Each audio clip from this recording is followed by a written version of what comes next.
Hey everyone, welcome back to VoxQueue. Today we've got some wild ones. Grab a drink, settle in, and let's get into it. So the first one starts with something that sounds small, a roommate situation. Two people sharing an apartment, nothing dramatic, just rent, dishes, and the occasional passive-aggressive note about whose turn it is to take the trash out.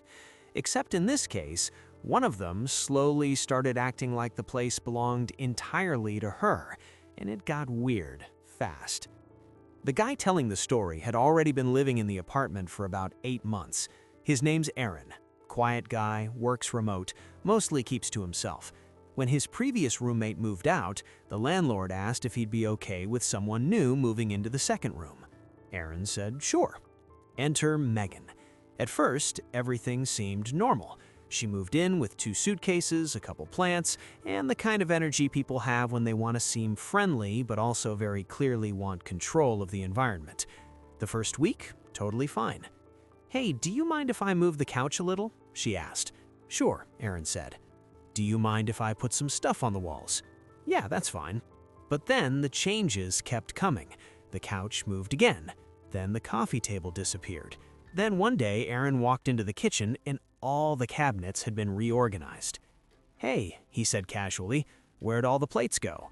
"Oh," Megan said, barely looking up from her phone. "I moved them to the top cabinet. It just makes more sense with the flow of the kitchen." The flow. Aaron didn't really argue. It was weird, but not worth a fight. Then Megan started having people over. A lot, like 3 or 4 nights a week. And every time they came over, Aaron noticed something strange. She would introduce the apartment like it was hers. "This is my place," she'd say. "Welcome to my apartment." And at first, Aaron thought maybe he was just mishearing. But then one night, he walked into the living room and heard Megan telling her friends something that made him stop in the hallway. "Yeah," she said casually, "I rent out the other room to this guy." Aaron blinked. "Rent out?" He stepped into the room. "Hey," he said slowly. "What?" Megan looked at him like nothing happened. "Oh, Aaron, I was just telling them about the apartment."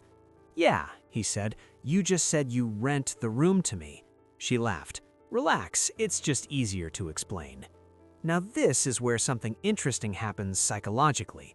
Some people don't just want comfort in a shared space. They want ownership, not legally, not financially, but socially. They want to control the narrative of who belongs where, and Megan had already decided this apartment was hers. A couple weeks later, the tension escalated. Aaron got home from work, and Megan was in the kitchen with 2 of her friends. He walked in, nodded politely. "Hey." One of her friends looked at him and said, "Oh, are you the guy moving out?" Aaron froze. "What?" Megan sighed like this was inconvenient. "Oh yeah," she said casually, "I forgot to tell you, I think it'd be best if you started looking for another place." Aaron stared at her. "You think I should move out?" "Yeah," she said, "it's just not really working.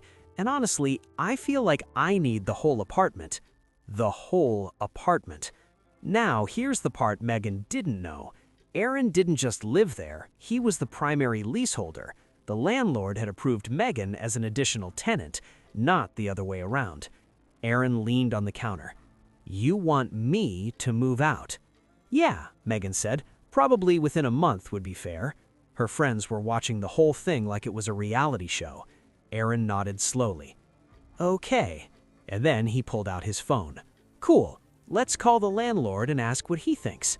The room went quiet. Megan's smile faded. "You don't need to do that," she said quickly. "No, I think we should," Aaron replied. He dialed. The landlord answered. "Hey Aaron, what's up?" Aaron spoke calmly. "Quick question. My roommate here says I should probably move out since it's her apartment." There was a pause. Then the landlord laughed. "Oh, that's funny." Aaron put the phone on speaker. "Why?" Megan asked, suddenly tense. The landlord said very clearly, "Because Aaron is the leaseholder. Everyone else is approved under him." The silence in that kitchen was brutal. Megan's friend looked at her.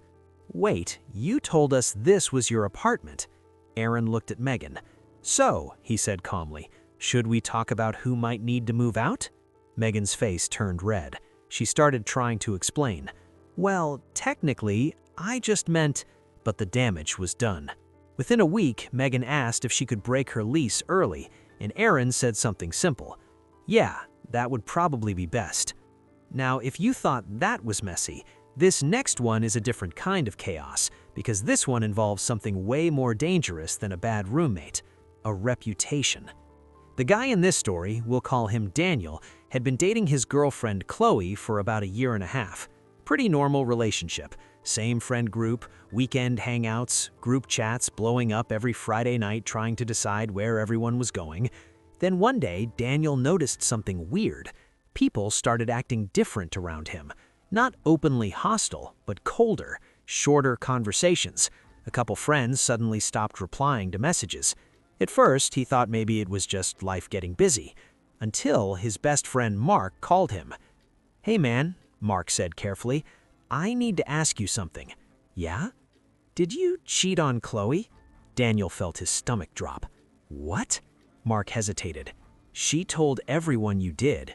Daniel sat there in silence. "Everyone?" "Yeah," Mark said, "like the whole group." Now here's where things get psychologically fascinating.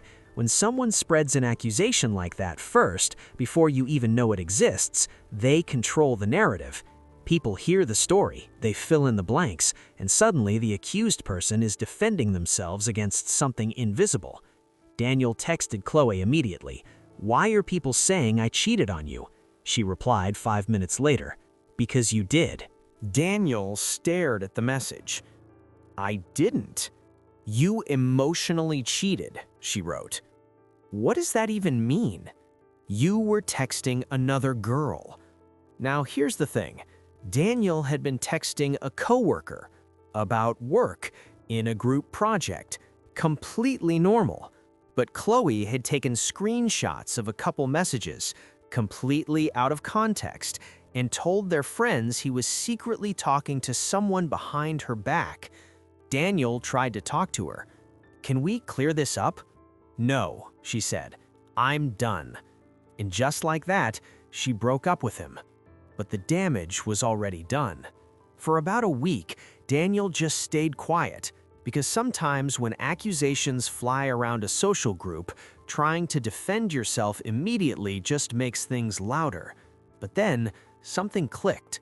Daniel opened his phone and scrolled up through the message history with Chloe, all the way back. And he noticed something. Every time Chloe accused him of cheating, there were messages right before it where she admitted she felt insecure. "Sometimes I feel like you're going to leave me. Sometimes I feel like I'm not enough." Daniel realized something. The cheating accusation wasn't about cheating. It was about control. And if she was telling the story first, then he could finish it. He opened the group chat, the same one everyone had been avoiding him in, and posted one message. "Since there's been a lot of confusion, here's the full conversation Chloe is referring to." Then he uploaded the screenshots. Not cropped, not edited, the entire conversation, including the part where Chloe said, "I know you're not cheating. I'm just scared you will." The chat went silent. Then Mark replied first. "Wait." Then someone else. "Chloe told us something very different." Then another friend. "Yeah, she said he was secretly meeting another girl." Daniel didn't even comment. He just let the messages sit there. 10 minutes later, Chloe started typing. "Why are you posting private messages?" Daniel replied once, "Because you posted half of them first." After that, the friend group slowly shifted. People started messaging him privately. "Sorry, man, didn't know the full story." And Chloe? She left the group chat completely. Now that was messy, but this one is strategic, because sometimes revenge isn't loud, sometimes it's patient. The guy telling this story, we'll call him Victor, had a business idea. Not just a casual thought, a real startup concept he'd been developing for about a year. He brought the idea to his friend Ryan, someone he trusted. They talked about launching together, building a company, splitting ownership. Victor even shared early product designs, market research, investor pitch drafts. Then one day, Ryan stopped responding. No explanation, just silence. A month later, Victor opened LinkedIn and saw something that made his chest tighten. Ryan had launched the company, the exact same product, same idea, same branding direction, and Victor wasn't listed anywhere. Now, most people would explode at this point. Confrontation, angry messages, legal threats. But Victor didn't do that, because there was one small detail Ryan had forgotten. Months earlier, when they discussed working together, Victor had asked Ryan to sign a preliminary collaboration agreement, just a basic document, nothing dramatic. Ryan had signed it without thinking, but buried inside the agreement was a clause. If the product concept was commercialized within 2 years, Victor retained minority ownership rights to the intellectual property. Ryan clearly never read that part. Victor waited. 6 months. The startup started gaining traction. Investors, press mentions, product launch, and right when things looked stable, Victor contacted a lawyer. They sent Ryan a letter, professional, calm. Attached was the agreement, highlighted was the clause. Ryan called immediately. "Hey man, this seems like a misunderstanding." Victor stayed calm. "You launched my product." "No, I launched my version." "The one we designed together?" Ryan sighed. "So, what do you want?" Victor paused, then said something simple. "The agreement says I own part of the IP. And that means I own part of the company." Ryan was quiet for a long time, because legally, Victor was right. The final deal? Victor ended up with a percentage of the company he never even had to build. And Ryan learned a brutal lesson. Never steal from someone who reads the contracts. Now here's the interesting part about all 3 of these stories. They're not really about revenge. They're about control of narrative. The roommate tried to rewrite who owned the space. The girlfriend tried to rewrite who betrayed who. The business partner tried to rewrite who created the idea. And in every case, the person who won wasn't the loudest one. It was the one who waited, the one who had receipts, the one who understood that truth doesn't always win immediately, but it usually wins eventually. Because when someone builds their version of reality on half-truths, it eventually collapses. And the moment it does, everyone watching suddenly sees the whole story. So now I'm curious, out of all 3 of these, who crossed the line the most? The roommate rewriting ownership, the girlfriend rewriting the story, or the business partner rewriting the business? This is VoxQueue, and around here, we don't just read the drama, we break it down. I want to know who crossed the line the most. Drop your take below. I read all of them. I'll see you in the next one.